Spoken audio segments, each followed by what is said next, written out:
नमस्कार, welcome to career 247। मैं हूं प्रशांत धवन। नाउ आज के समय टर्किश मीडिया में भारत के बारे में बहुत कुछ लिखा जा रहा है और मेरे हिसाब से इंडियन मीडिया ने अभी इसको इतना कवर करना स्टार्ट किया नहीं है बिकॉज ऑफ लैंग्वेज बैरियर। मगर मैं यहाँ पे आपको टर्किश मीडिया में किस तरीके से इंडियन मिसाइल्स के बारे में कॉन्स्टेंटली लिखा जा रहा है कि जी इंडियन मिसाइल्स टर्किश जो शहर हैं उन पे बरस जाएंगे, ग्रीस अटैक करेगा टर्की को इंडियन मिसाइल से, ये सब बातें लिखी जा रही है। इसका रीजन क्या है ये आपको प्रॉपर्ली समझाऊंगा ना। सबसे पहले तो ग्रीस मीडिया ने ही ये बात पब्लिश करी थी कि टर्की के मीडिया ने रिएक्शन देना स्टार्ट कर दिया है to Greece's possible acquisition of long range LCAM missile. देखो बात चल रही है, अभी ऐसी कोई डील हुई नहीं है मगर बात चल रही है कि ग्रीस को भारत बेचेगा लॉन्ग रेंज मिसाइल और इन मिसाइल से टारगेट किया जाएगा स्पेसिफिकली टर्की को। दे विल टारगेट टर्की। नाउ ये सारे जो आर्टिकल्स हैं टर्किश मीडिया के, ये मैं आपको दिखा देता हूं। खुद गूगल करोगे मिलेंगे नहीं क्योंकि ये आर्टिकल्स सब टर्किश में होते हैं, तो लिटरली आपको टर्किश में टाइप करना होगा तभी आर्टिकल्स मिलेंगे। मैं काम करूंगा, बहुत सारे ऐसे आर्टिकल्स हैं, डिस्क्रिप्शन में इनका लिंक दे दूंगा इन केस आप खुद भी इनको पढ़ना चाहें, क्योंकि मैं खुद पहली बार देख रहा हूं कि इंडियन मिसाइल्स को लेकर इतना ज़्यादा पैनिक मचा हुआ है in Turkey. It's really interesting. ना इधर आप देख पाओगे लिखा है यहाँ पे, ऑफ कोर्स टर्किश में ये लिखा है।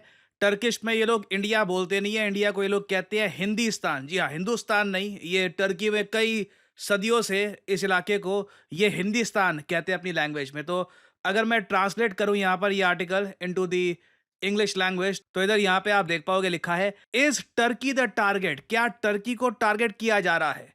इंडिया अपने क्रूज मिसाइल्स जिसकी रेंज 1000 किलोमीटर तक है ये लेकर आ रहा है एजियन में। नाउ एजियन ये इलाका कौन सा है ज्योग्राफिकली ये समझ लीजिए, तब पूरी कहानी समझ पाएंगे आप।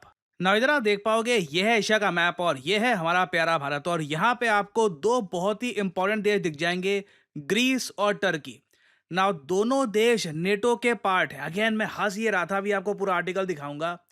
एक नेटो देश कांप रहा है इंडियन मिसाइल्स को लेकर कि एक बार इंडियन मिसाइल्स आ गए। एक रीजन मैं आपको ये बताता हूं, भारत के मिसाइल्स ने रिसेंटली जो पाकिस्तान का हाल किया था ना, वो देखकर टर्की काफी हद तक डरा हुआ है, क्योंकि इनको आदत नहीं है ऐसे हिट्स लेने की। टर्की दूर बैठकर बाइकर ड्रोन एक्सपोर्ट कर रहा है यूक्रेन को। यूक्रेन ने यूज किए ये ड्रोन्स रशिया के अगेंस्ट। फिर ये ड्रोन एक्सपोर्ट कर रहा है पाकिस्तान को। पाकिस्तान ने भारत में इनोसेंट सिविलियंस को मारने की कोशिश करी इन ड्रोन से। टर्की बिल्कुल आराम से सेफ बैठा हुआ है, कोई दिक्कत ही नहीं है, प्रॉब्लम नहीं है।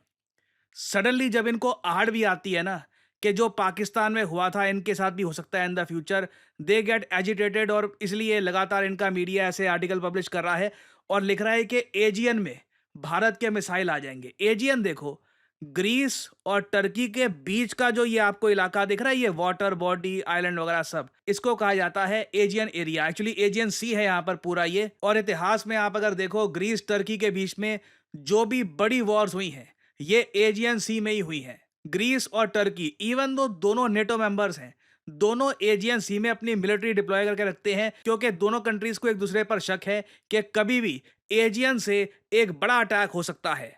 तो अब यहाँ पे जो ये आर्टिकल्स हैं आप समझ पाओगे कि क्यों यहाँ पर लिखा जा रहा है कि India is bringing cruise missiles with range of 1000 kilometres to the Aegean. Now again ये एक आर्टिकल है, एक यहाँ पर इधर आप देख पाओगे, India brings cruise missiles with the range 1000 kilometres to Aegean, they will target Turkey. ठीक है, सिमिलरली आई मीन मैं देख के हैरान था, इतने आर्टिकल्स पब्लिश हो रहे हैं टर्की में इस बात को लेकर। और सबसे फनी बात मुझको ये लगी, इन आर्टिकल्स के नीचे लिखा क्या है, ये लोग लिखते हैं कि भारत, अगेन अब देखो इनकी जो लैंग्वेज है ये मैं आपको बता रहा हूं, ठीक है। ये लोग क्या कह रहे हैं हमारे बारे में, ये कह रहे हैं भारत आज के समय काफी डिस्टर्ब्ड है टर्की पाकिस्तान फ्रेंडशिप को लेकर, और इसलिए अब भारत भी कुछ टेंशंस और ज़्यादा बढ़ाना चाहता है एजियन सी में। According to the latest claim by the Greek press, Greek media ने यह बात क्लेम करी है कि नई दिल्ली की सरकार ने, न्यू दिल्ली गवर्नमेंट ने यह कहा है कि जल्द ही ये डिप्लॉय करेंगे cruise missiles with the range of 1000 kilometres to the Aegean. Again अभी कुछ कंफर्मेशन हुई नहीं है, बट हाँ बीच बीच में काफ़ी बार रिपोर्ट्स आई थी कि इंडिया और ग्रीस बिल्कुल डिफेंस परचेजेस को लेकर बातचीत कर रहे हैं। ग्रीस बहुत ज़्यादा इंटरेस्टेड है इंडियन डिफेंस इक्विपमेंट में। आगे कहते हैं ग्रीस, अब एक तो लिख दिया कि जी इंडिया डिस्टर्ब्ड है, आगे कहते हैं ग्रीस भी डिस्टर्ब्ड है। क्यों डिस्टर्ब्ड है ग्रीस?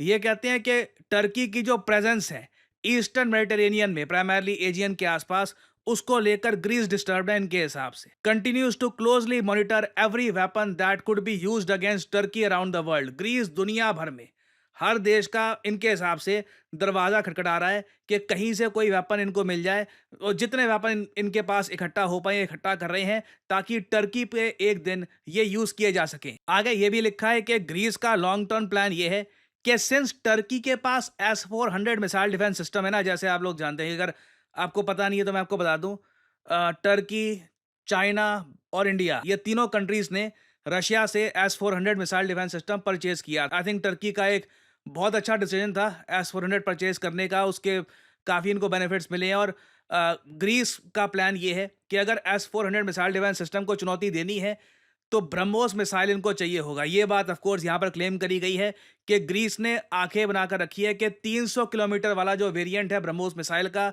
वो ये यूज करेंगे अगेंस्ट टर्की। फिर ये आगे कहते हैं कि रिसेंटली इंडियन मीडिया ने एक एनिमेशन भी पब्लिश कर दिया है जहां पर टर्किश शिप्स को टारगेट किया जा रहा है ब्रह्मोस मिसाइल से।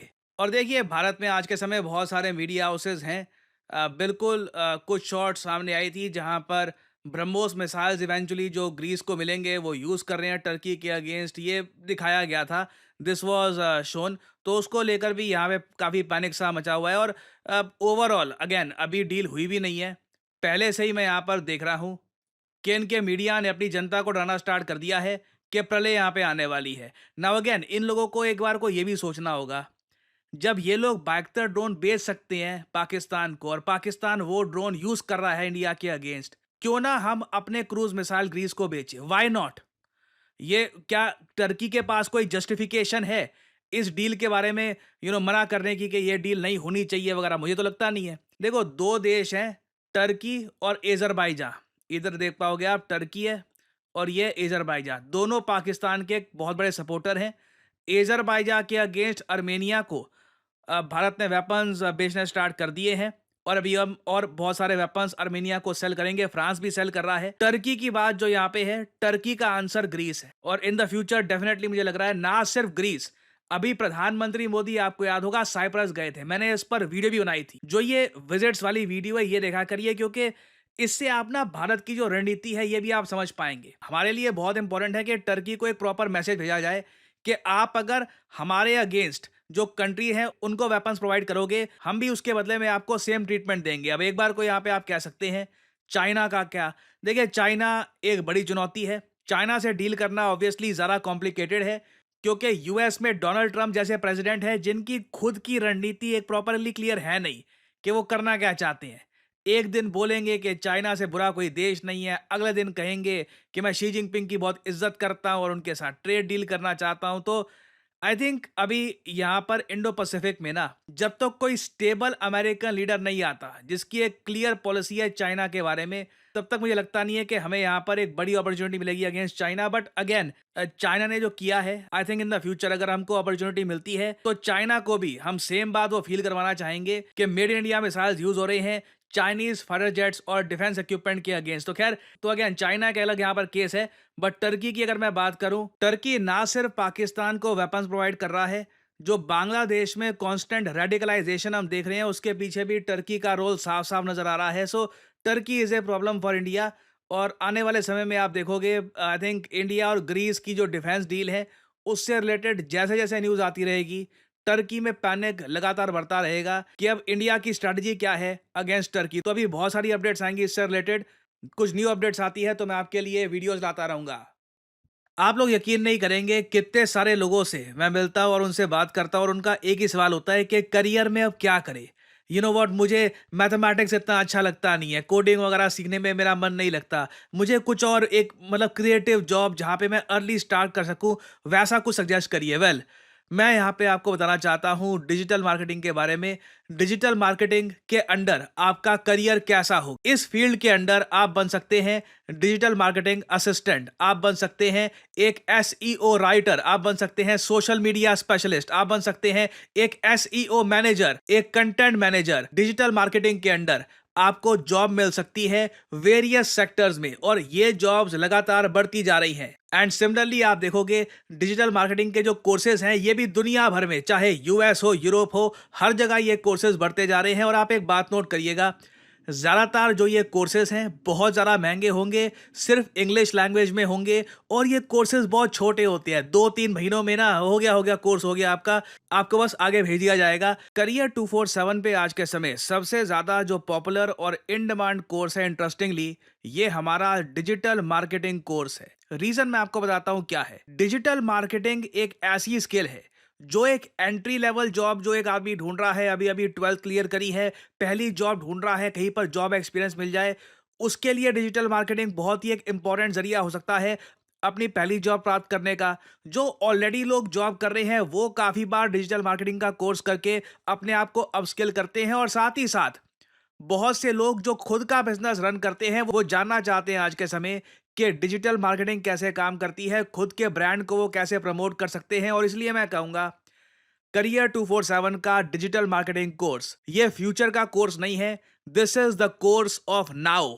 और आज के समय बहुत सारे स्टूडेंट्स करियर 247 के साथ मिलकर डिजिटल मार्केटिंग की स्किल लर्न कर रहे हैं। एग्जाम्पल के लिए कुछ प्रोजेक्ट्स आपको मैं दिखाना चाहता हूं इस तरीके से। ये एक एग्जाम्पल है कि मेक माई ट्रिप जो ब्रांड है किस तरीके से इसकी डिजिटल मार्केटिंग कर सकते हैं, इसके बारे में ये हमारे स्टूडेंट्स ने ये रिपोर्ट तैयार करी है, प्रोजेक्ट्स तैयार किए हैं। ऐसे वेरियस मैं आपको एग्जाम्पल्स दिखा सकता हूं जहां पर जो लोग डिजिटल मार्केटिंग के बारे में बहुत कम जानते थे, now they feel very confident, और उन्होंने अपने टाइम और रिसोर्सेज की इन्वेस्टमेंट करी है एक बहुत ही यूजफुल स्किल में। सो एनरोल करने के लिए आपको करना क्या है, सिंपली जाइए इस वीडियो के कमेंट सेक्शन में, पिन कमेंट में आपको मिल जाएगा ये link, start your digital marketing journey now. और यहां पे आपको करना है इस लिंक पर क्लिक, आपके सामने खुल जाएगा ये पेज। इधर अपना नाम, ईमेल आईडी, फोन नंबर और ऑब्वियसली डिस्काउंट कोड यहाँ पे डाल देना PD10, ताकि जो प्राइस है इस कोर्स का इससे बहुत ज्यादा कम प्राइस में आपको ये कोर्स मिले। अगर आप कोड डालना भूल जाओगे तो प्राइसेस आपको काफी इंक्रीज मिलेंगे यहाँ पर। So always enter the code PD10 and simply apply, that's all I am saying, simply apply. Career 247 की तरफ से कंसल्टेंट आपको कॉल करेंगे, आप बात कर सकते हैं, जानकारी और ज्यादा प्राप्त कर सकते हैं, और आप स्टार्ट कर सकते हैं अपनी journey in the world of digital marketing. और याद रखिएगा, this is not just digital marketing, this is digital marketing with generative AI। सो इसी नोट के साथ यह है वीडियो का अंत। Thank you for listening and as I always say, may the gods watch over you.